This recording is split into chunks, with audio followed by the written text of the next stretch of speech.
Donald J. Trump is calling for a total and complete shutdown of Muslims entering the United States until our country's representatives can figure out what the hell is going on. 19 years ago on this day, at this very hour on this field, 40 brave men and women triumphed over terror and gave their lives in defense of our nation. Their names and their stories are forever inscribed on the eternal roll call of American heroes. Today we pay tribute to their sacrifice, and we mourn deeply for the nearly 3,000 precious and beautiful souls who were taken from us on September 11th, 2001. To the family members of Flight 93, today every heartbeat in America is wedded to yours. Your pain and anguish is the shared grief of our whole nation. The memory of your treasured loved ones will inspire America for all time to come. The heroes of Flight 93 are an everlasting reminder that no matter the danger, no matter the threat, no matter the odds, America will always rise up, stand tall, and fight back. To every 9/11 member all across this nation, the First Lady and I come to this hallowed ground, deeply aware that we cannot fill the void in your heart or erase the terrible sorrow of this day. The agony renewed, the nightmare relived, the wounds reopened, the last treasured words played over and over again in your minds. But while we cannot erase your pain, we can help to shoulder your burden. We promise that unwavering love that you so want and need, support, devotion, and the very special devotion of all Americans. On that September morning when America was under attack, the battle turned in the skies above this field. Soon after taking off from Newark, New Jersey, radical Islamic terrorists seized control of United 93. Other hijacked planes struck the North Tower of the World Trade Center, and then the South Tower, and then the Pentagon. The terrorists on Flight 93 had a fourth target in mind. It was called our nation's capital. They were just 20 minutes away from reaching their sinister objective. The only thing that stood between the enemy and a deadly strike at the heart of American democracy was the courage and resolve of 40 men and women, the amazing passengers and crew of Flight 93. Donald and Jean Peterson were grandparents traveling to vacation in California. Diora Bodley was a student headed back to college. Richard Wardagdo was returning from celebrating his grandmother's 100th birthday. Lauren Katosi Grincolis was 3 months pregnant with her first child. Every passenger and crew member on the plane had a life filled with love and joy, friends and family, radiant hopes, and limitless dreams. When the plane was hijacked, they called their families and learned that America was also under attack. Then they faced the most fateful moment of their lives. Through the heartache and the tears, they prayed to God. They placed their last calls home. They whispered the immortal words, "I love you." Today those words ring out across these sacred grounds, and they shine down on us from heaven above. When terrorists raced to destroy the seat of our democracy, the 40 of Flight 93 did the most American of things. They took a vote and then they acted. Together they charged the cockpit. They confronted the pure evil, and in their last act on this earth, they saved our capital. In this Pennsylvania field, the 40 intrepid souls of Flight 93 died as true heroes. Their momentous deeds will outlive us all. In the days and weeks after 9/11, citizens of all faiths, background, colors, and creeds came together, prayed together, mourned together, and rebuilt together. The song, "God Bless America," became a rallying cry for the nation. We were united by our conviction that America was the world's most exceptional country, blessed with the most incredible heroes, and that this was a land worth defending with our very last breath. It was a unity based on love for our families, care for our neighbors, loyalty to our fellow citizens, pride in our great flag, gratitude for our police and first responders, faith in God, and a refusal to bend our will to the depraved forces of violence, intimidation, oppression, and evil. In New York, Arlington, and Shanksville, people raced into the suffocating smoke and rubble.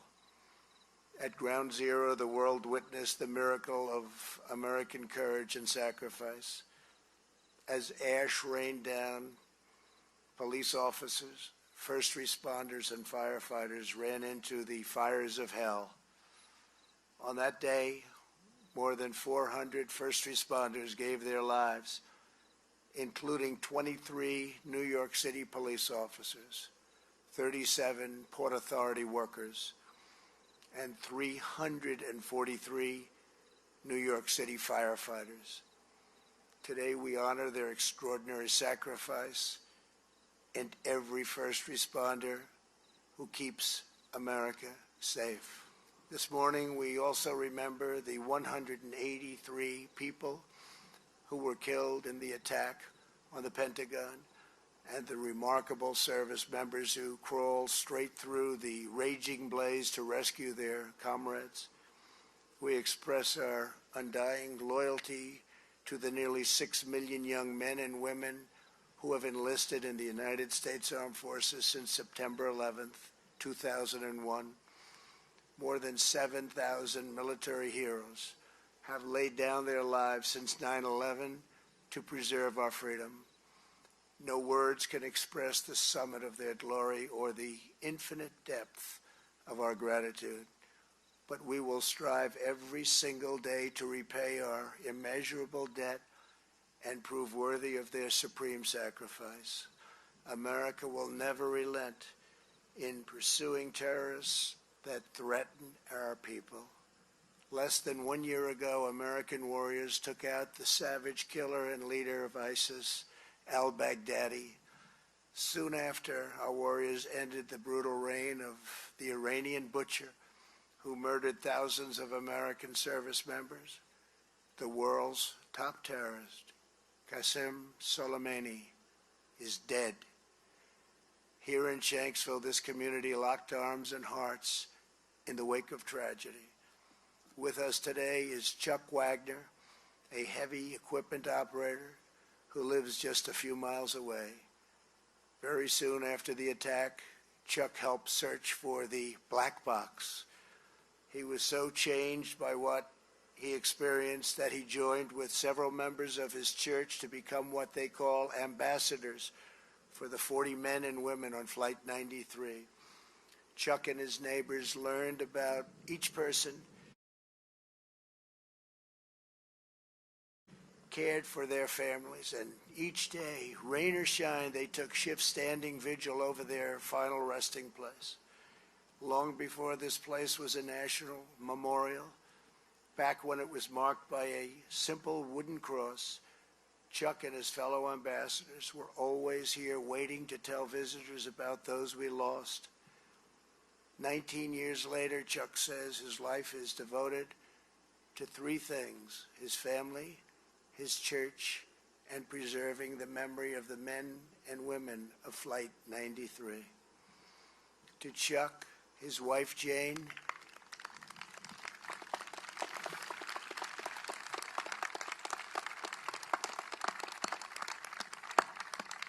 thank you very much. Thank you very much.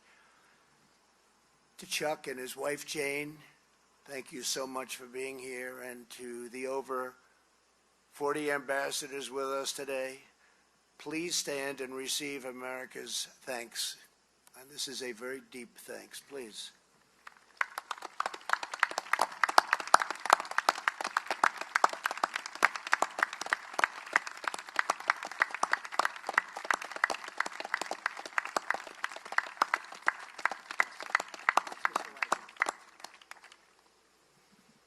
Thank you very much. Also with us is Marine veteran Jason Thomas from Long Island.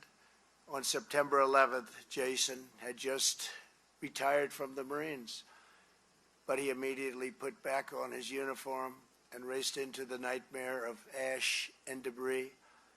At Ground Zero, he found a fellow Marine, Dave Carnes.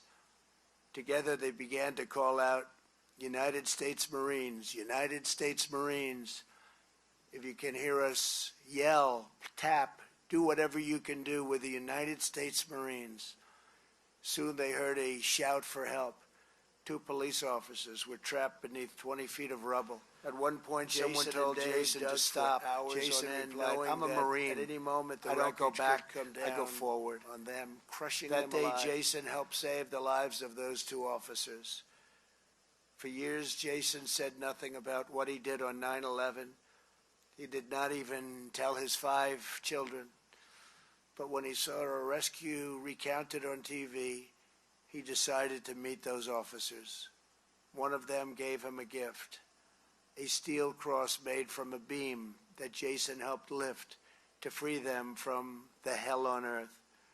As Jason said about the cross, it means a lot. It's a symbol of what we are as Americans, because that day we all came together and stood as a nation, as Americans. It didn't matter what race you were, what religion you were. It didn't matter. We all came together to help one another. I die for this country. I die for this country.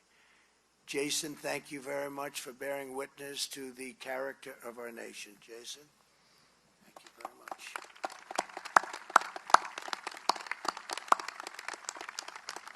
Thank you very much. Thank you, Jason. The men and women of Flight 93 were mothers and fathers, sons and daughters, husbands and wives. Nothing could have prepared them for the dreadful events of that morning. But when the moment came, when history called, they did not hesitate, they did not waver. 40 towering patriots rose up, took charge, made their stand, turned the tide, and changed the course of history forever.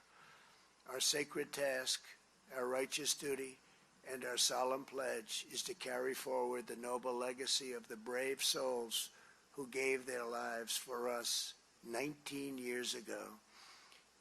In their memory, we resolve to stand united as one American nation, to defend our freedoms, to uphold our values, to love our neighbors, to cherish our country, to care for our communities, to honor our heroes, and to never, ever forget. Thank you. God bless you. God bless the heroes of Flight 93. God bless all of the families. 9/11, we'll never forget. God bless you all, and God bless America. Thank you very much. Thank you very much.